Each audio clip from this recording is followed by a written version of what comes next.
Há 2 semanas atrás nasceu a CryptoCaos, essa carteira aleatória de criptomoedas aqui do Aplica e Descomplica, onde eu escolho as criptomoedas na sorte, abraço o caos para tentar ganhar dinheiro com isso, e a cada 2 semanas a gente faz o giro dessa carteira, eu sorteio novas criptomoedas para entrar na carteira CryptoCaos.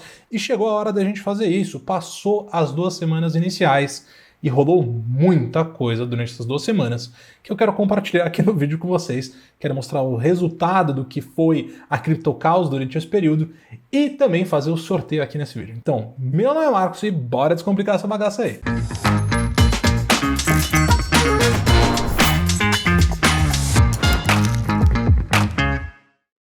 A carteira CryptoCaos começou fazendo jus ao nome. Foi o caos essas 2 semanas. Foi uma maluquice. Começou mal, vamos dizer assim, né? Para colocar de maneira leve. Eu me senti nesse meme aqui, ó. Deixa eu mostrar para vocês.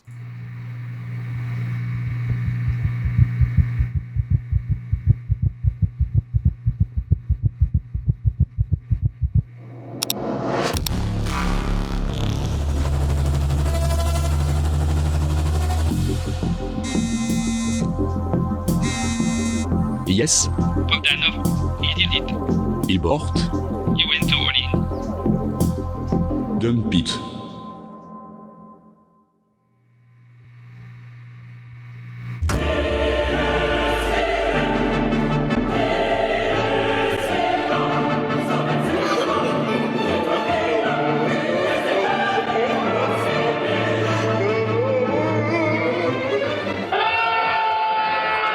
Esse foi o sentimento. Parece que eu comecei a carteira CryptoCaos e o deus do mercado resolveu que era momento de tudo despencar.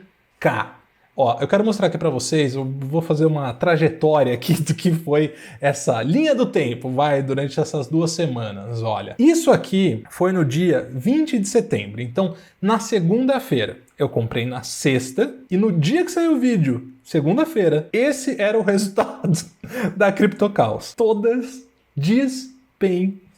E depois só piorou, porque no dia 24 de setembro, esse estava sendo o resultado da carteira. Eu estava tomando um nabo de quase uns 15%. Em questão de 5, 6 dias que eu tinha a carteira montada. E aí eu cheguei até aqui a fazer no Twitter essa pesquisa para saber o que a galera achava que ia ser o resultado da carteira. Maior parte das pessoas disse que ia ser negativo. Agradeço aos 12,5% ali das pessoas que votaram que ia ser positivo, tá? Mas foi muito movimentado. E aí, teve algumas coisas que aconteceram, né, durante esse período. Basicamente, na segunda-feira, o mercado inteiro, não foi só o mercado de criptomoedas, mas o mercado americano, o mercado brasileiro, todo mundo ficou muito assustado com aquele caso da Evergrande, a empresa chinesa imobiliária que tinha 300 bilhões em dívidas e disse que não ia pagar essas dívidas, não ia conseguir honrar as dívidas. Isso causou um medo enorme no mercado de uma situação como o Lehman Brothers, né, que aconteceu lá na crise de 2008, acontecer novamente, porque realmente é uma empresa muito grande dentro do coração financeiro da China, vamos dizer assim, mas não é exatamente como o caso Lehman Brothers, né, porque o medo era esse impacto financeiro da Evergrande se espalhar pelo mercado financeiro como um todo, que foi o caso lá do Lehman Brothers. São situações diferentes. A Evergrande é uma outra situação, uma empresa imobiliária. Grande parte das dívidas, 2/3 das dívidas, é da própria China, então é do mercado interno. Para você lidar com essas situações dentro do mercado interno, é muito mais fácil, ainda mais você tendo um governo que atua mais fortemente dentro da economia, como é o governo chinês, né? Ele tem um controle maior sobre a sua própria economia. Então é assim, causou um sentimento de muito medo no mercado como um todo.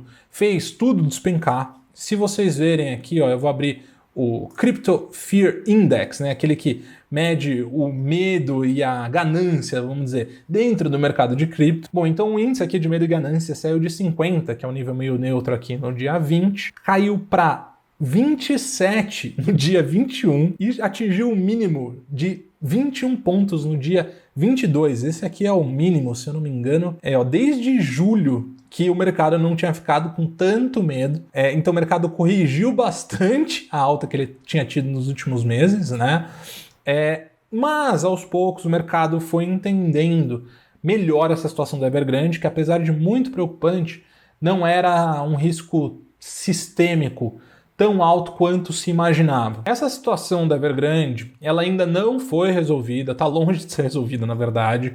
Ainda pode acontecer muita volatilidade, pode impactar muitos ativos como um todo, inclusive as criptomoedas, mas o mercado começou a entender que o risco sistêmico não era tão alto, até porque a empresa, estando num ramo tão fundamental para a economia chinesa e para a população chinesa principalmente, é bem provável que o governo chinês não deixe simplesmente a empresa quebrar e não honrar os pagamentos com todo mundo, né? Porque não é só as dívidas externas que importam, mas principalmente as dívidas internas para a própria população chinesa, que tem muitos imóveis dependendo da Evergrande para serem construídos e tudo mais. E se você tiver uma empresa como essa simplesmente quebrar, declarar falência, e o governo não fizer nada a respeito, você tem uma instabilidade social muito grande. Não tem como você não ter isso num caso de crise como essas. E instabilidade social é tudo que o governo chinês não quer. Basicamente, ele faz o seu governo todo em cima dessa estabilidade social que é tão importante para o governo chinês.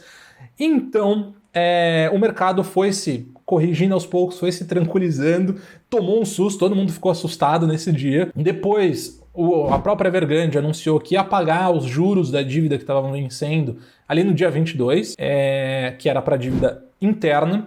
Para a dívida externa, ela não honrou os pagamentos, então essa história realmente está longe de acabar, tá? Mas o mercado meio que deixou isso passar e ao longo dos dias aí isso foi melhorando, né? Principalmente no cenário das criptomoedas, vamos dizer assim. Então ele atingiu ali, melhorou um pouquinho no dia 24 para a patamar de 33. Só que aí no dia 24, a senhora China, super bacana, foi lá e disse que todas as transações de criptomoedas vão ser banidas e serem declaradas ilegais. E qualquer empresa que permitir que chineses utilizem criptomoedas para transacionar vão sofrer penalidades do governo chinês.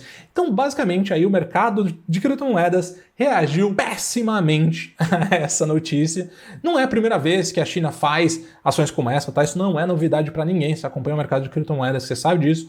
Mas a questão é que dessa vez pareceu ainda mais séria do que todas as outras. E eles estão apertando o cerco com as criptos. A Bitcoin nasceu com esse ideal de descentralização, de tirar esse poder de emissão de moeda dos governos e descentralizar esse serviço. E basicamente isso é tudo que a China não quer. Ela não quer nada desse tipo, porque ela tem um controle muito maior sobre a própria economia, né? Isso é uma característica da economia da China. O governo ele coloca muita mão, ele pesa a mão dentro da economia.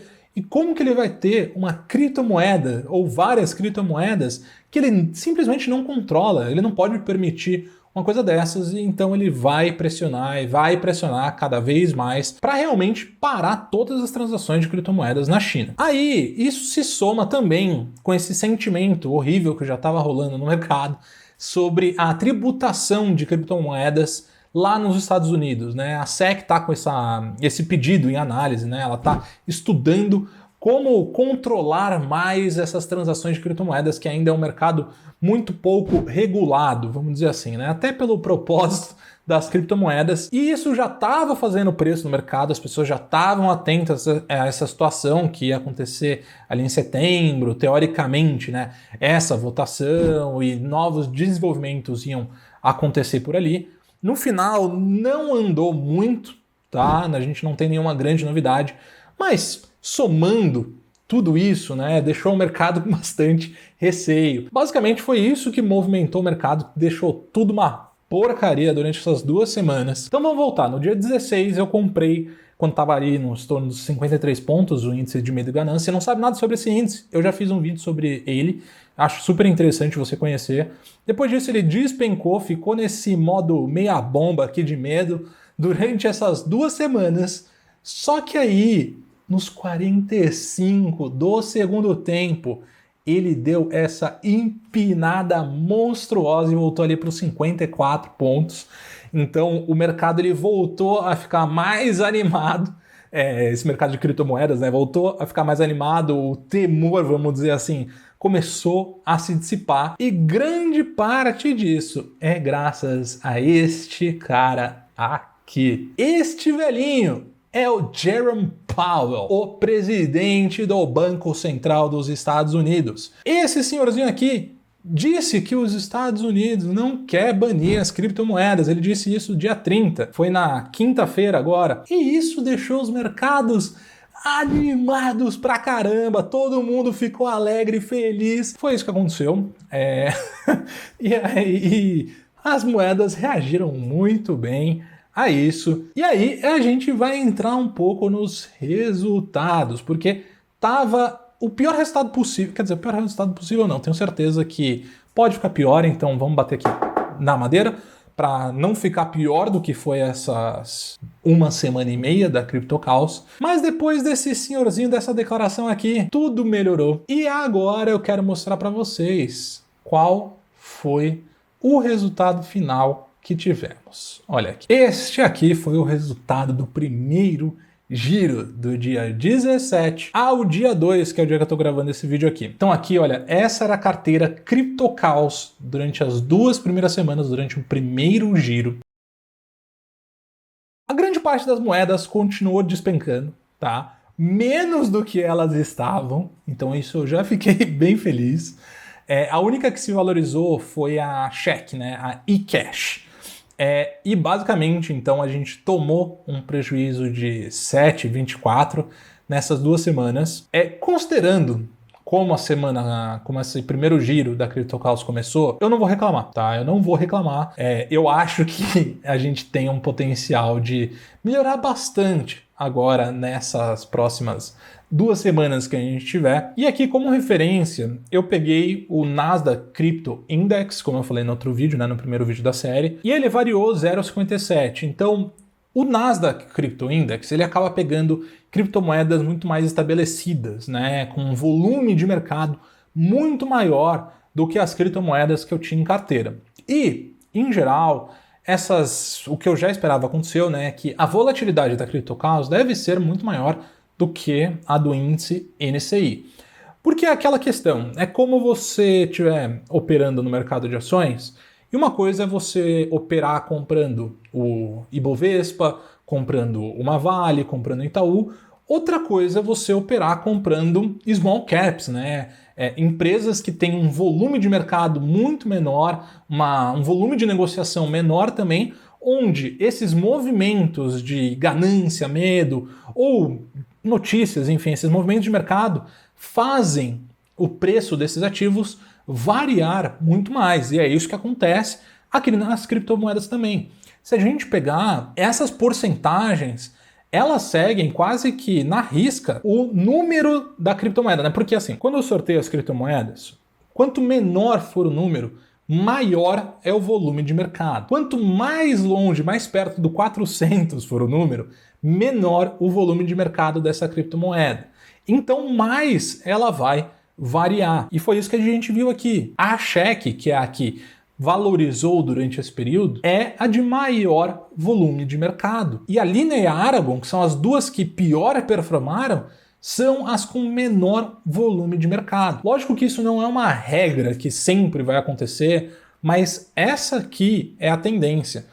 E outra coisa também que eu percebi é que o mercado de criptos, isso é óbvio, né? Mas estando agora sentindo na pele é um pouco diferente. Mas o mercado de cripto, ele é considerado pela maior parte das pessoas que está dentro dele como um mercado de alto risco. Então, quando as coisas começam a azedar e as pessoas ficam com medo, eles vão tirar dinheiro do mercado de criptos. E eu estou dizendo isso porque é importante, se você está dentro do mercado de criptos, entender também o que pode movimentar esse mercado, quais são os riscos que você está correndo. Tem riscos intrínsecos a cada moeda, né? O desenvolvimento, as notícias só do mercado de criptos, só de cada moeda, mas também tem esse risco mais geral, que é o risco de mercado, que as criptomoedas respeitam também. Então, quando o mercado como um todo fica nesse sentimento ruim, esse sentimento de medo, esse sentimento de incerteza do que vai acontecer, o dinheiro ele sai desses ativos de risco, né? E para as pessoas em geral, os ativos em criptomoedas são ativos de alto risco, quando a pessoa está com medo, ela vai tirar da cripto e vai jogar para um lugar mais seguro, né? Então, aqui no Brasil é lógico, você tem que tentar também, às vezes, entender que os movimentos das criptomoedas não são nada explicados pelo que está rolando no Brasil. É o que está rolando no mundo, principalmente lá nos Estados Unidos, na China, na economia global como um todo. Então, quando o mundo inteiro fica com medo, o dinheiro sai das criptos e vai para o dólar, vai para o ouro, que seja, vai para esses ativos que já estão consolidados dentro do mercado há mais tempo. Quem sabe um dia, daqui a muitos anos, esses ativos, essas criptomoedas, parem de ser um ativo de altíssimo risco e se comportem mais como realmente uma moeda, como um dólar, se comporte como um ouro, né, que é a grande proposta da Bitcoin, ela ser essa reserva de valor, mas que ainda não se provou ao longo do tempo. Porque a Bitcoin, ela ainda sofre muito com essas variações, tem muita especulação acontecendo no mundo das criptomoedas, né? Então, enfim, mais um aprendizado aí. E o que eu queria compartilhar aqui com vocês é que eu fiz uma pesquisa muito por cima do que eram essas 5 criptomoedas que eu comprei há 2 semanas atrás, né? Entendi um pouco mais sobre elas, porque eu quero entender mais sobre esse mercado de cripto. Não é fácil, tá? Realmente é difícil de entender alguns conceitos. Eu tô roubando aqui, tá? Eu anotei algumas coisas. Mas, basicamente, a eCash, ela é um braço que surgiu da Bitcoin. Ela é muito similar com a proposta da Bitcoin, tá? Ela é realmente uma moeda descentralizada que serve para pagamentos. É que ela tem algumas mudanças dentro da sua estrutura tecnológica, vamos dizer assim. A principal diferença é que o eCash, ele usa o Proof of Stake para verificação, nesse processo de mineração da criptomoeda, ao invés do Proof of Work, que é o que a Bitcoin utiliza. O Proof of Stake acaba sendo um sistema tecnológico de verificação mais rápido do que o Proof of Work. Ele demanda menos capacidade computacional. O Proof of Stake é uma tecnologia mais nova, que algumas criptomoedas já incorporaram dentro do seu uso, como a Cardano. E aí tem outras criptomoedas, como o Ethereum, que está buscando, né? Não sei se já teve atualização, estou um pouco por fora disso, mas eles estavam querendo atualizar para começar a usar esse protocolo do Proof of Stake ao invés do Proof of Work. Tem muita discussão envolvendo esses dois, eu não vou me aprofundar nesse tema, mas para você saber que rola essa diferença e, teoricamente, o eCash ele é mais barato para transacionar, ele tem mais escala do que o Bitcoin. É lógico que vão ter pontos negativos aí também. Se você quiser compartilhar, já fez essa pesquisa, compartilha aqui embaixo, vamos distribuir esse conhecimento. A outra moeda foi a Zilliqa. Eu vou ser sincero que eu não entendi muito, mas pelo que eu pesquisei aqui é que ela utiliza uma rede fragmentada. Então ela permite que tenha uma alta taxa de transferência por segundo, que resolve o problema de escalabilidade que moedas como a Bitcoin têm hoje em dia, né? Então, como cada fragmento, esses shards, processa individualmente as transações conforme a rede e o número de fragmentos crescem, o número de transações que podem ser processadas juntos também crescem. Aí a outra moeda é a Linear. Essa Linear, para você entender como ela funciona, você precisa de um PhD em criptomoedas. De verdade, assim, é muito complicado. Usa uns conceitos de cross-chain, pelo que eu entendi, ela permite a comunicação entre duas blockchains diferentes através dessa Linear. Cara, muito difícil de entender.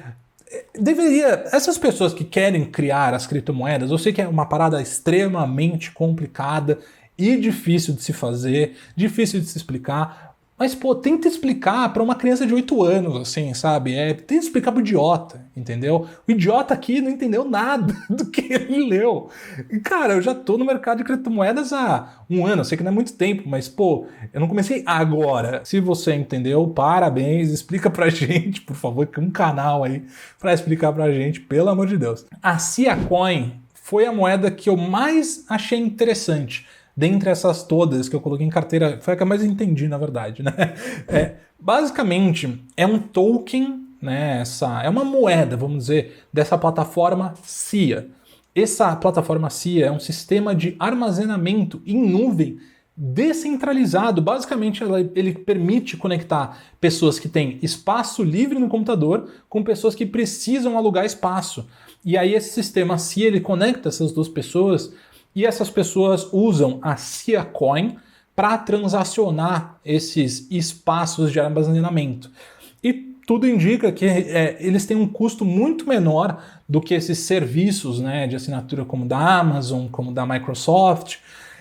E o que eu achei bem interessante é porque, assim, dentro desses serviços de nuvem, todas as empresas que possuem o serviço, elas têm, querendo ou não, controle sobre esses arquivos que estão na nuvem delas. Afinal, está armazenado nos servidores da própria empresa. Isso pode acabar sendo um problema se você não quer ter as suas informações expostas. Lógico que as empresas têm vários termos de confidencialidade e tudo mais, elas não podem compartilhar esse tipo de informação e esses documentos com outras pessoas, mas querendo ou não, se você quer ter a sua liberdade de verdade, você precisaria ter um sistema descentralizado.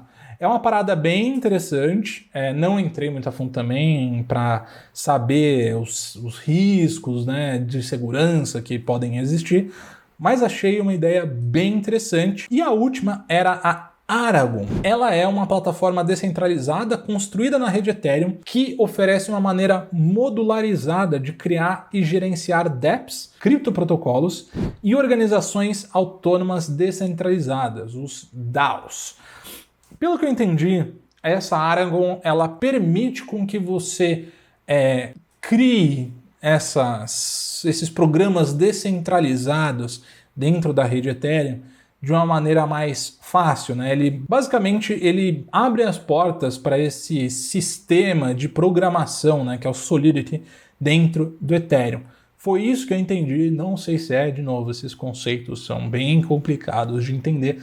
Um dia eu chego lá. Mas agora eu já falei bastante do que aconteceu no passado, o que aconteceu nessas 2 semanas. Chegou a hora de falar do futuro. Vamos fazer o sorteio do segundo giro e vamos ver se a gente tem mais sorte dessa vez. No último vídeo faltou uma coisa, e eu acho que foi isso que causou esse azar todo no mercado das criptomoedas.